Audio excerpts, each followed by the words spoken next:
Hello there, Romans here, and welcome to another music review. I review every album from a viewpoint of a musician, as I'm a singer, songwriter and a bass player for my own group Jakobe.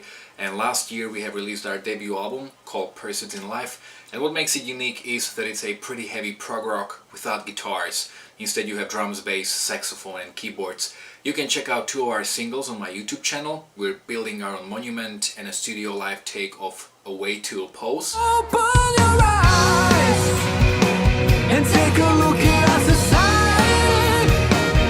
We wanna rise despite our decay of morality. How many more signs do we need? And in the description of both videos you will find all the information about where is the record available. It's available on all digital platforms like Spotify, Tidal, Deezer, iTunes, Amazon, but also in this digipack version of a CD with a very beautifully illustrated 20 pages long booklet. So in case you want one, all you have to do is contact me via an email or through Instagram or Facebook.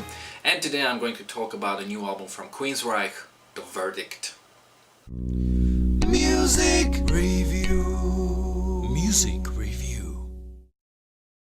A couple of months ago I've made a video where I ranked all of the studio albums from Queensryche going from worst to best.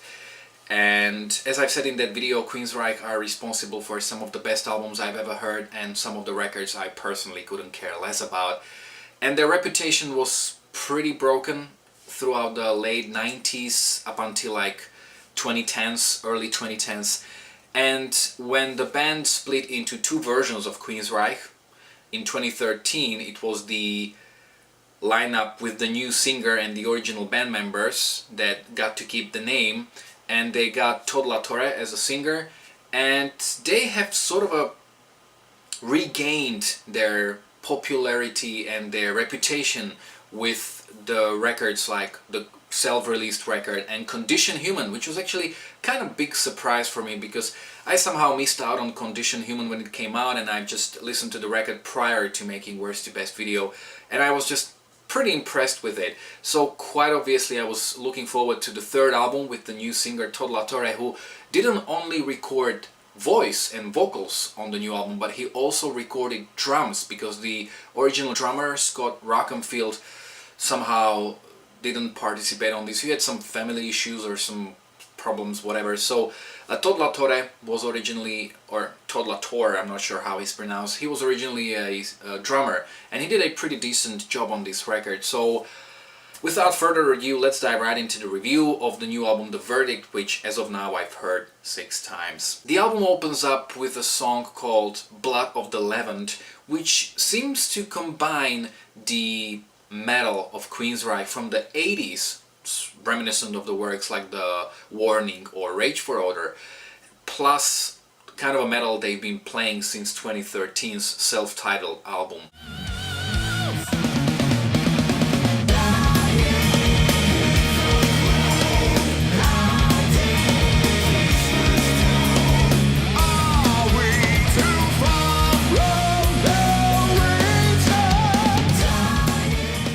The album continues in a similar fashion with the track Man the Machine, and the first sort of a change comes with the third track Light Years, which also has that same metal attitude, but it has a much more commercial chorus and also some more relaxing parts. Thus it gives a bit of a proggy vibe.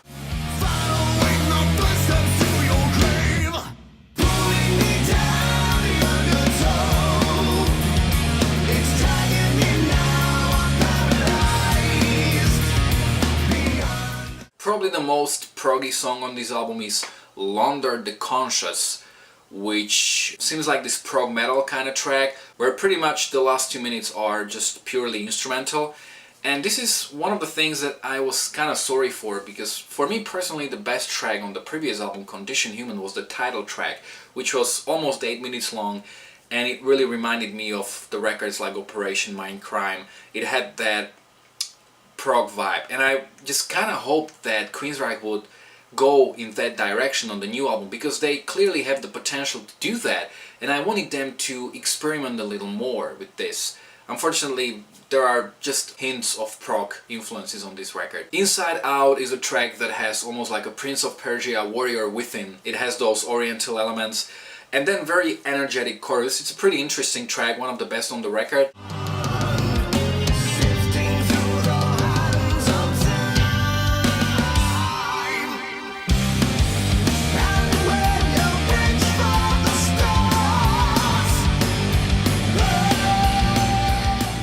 Then Propaganda Fashion is also a metal song, just like the first two tracks on the album, but it has more of the alternative metal influences. Then for example Band, it has that first couple of seconds like electronic something. It showed a lot of promise. I just kind of got excited, like yeah, they're going to try something new, but the song transforms into a pretty traditional alternative metal, very reminiscent of what Queensryche did in the late 90s.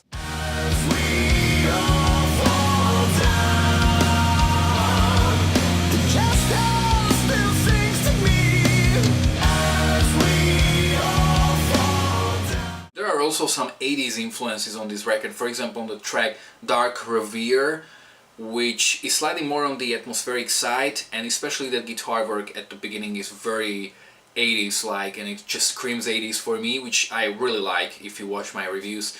It also has a bit of an orchestral part, and there's also a song called Inner Unrest, which sounds almost like an 80s thrash metal song made in a modern way, which I like as well. The final track on the album, Portrait, has that strong Empire / Promised Land vibe. It really has a great atmosphere. It's a little more mellow, and I like that this is one of a few moments on the record where it seems like they experiment a little bit.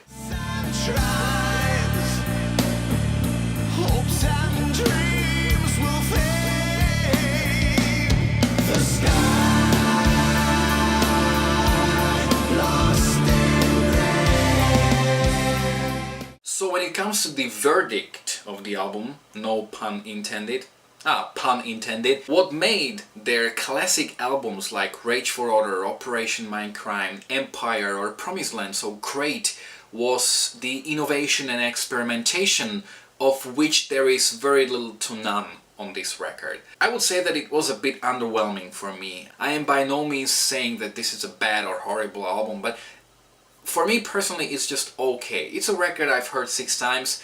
I'm not sure if I'm gonna listen to it again. There just isn't really anything that would engage me as a listener. With this album, at times it really feels like in the past Queensryche have covered quite a lot of ground. They've covered some of the conceptual work, prog territory, more of a metal territory, alternative, whatever. And it seems like on this record they try to please the fans of everything they have done in the past, and thus the record feels unfocused and out of place at times, and also very safe at the same time. So what do you think? If you have heard the record already, you can let me know in the comment section below whether you agree with me or not. How well do you think this album compares to their previous records, especially to the 2 records they've already made with Todd La Torre?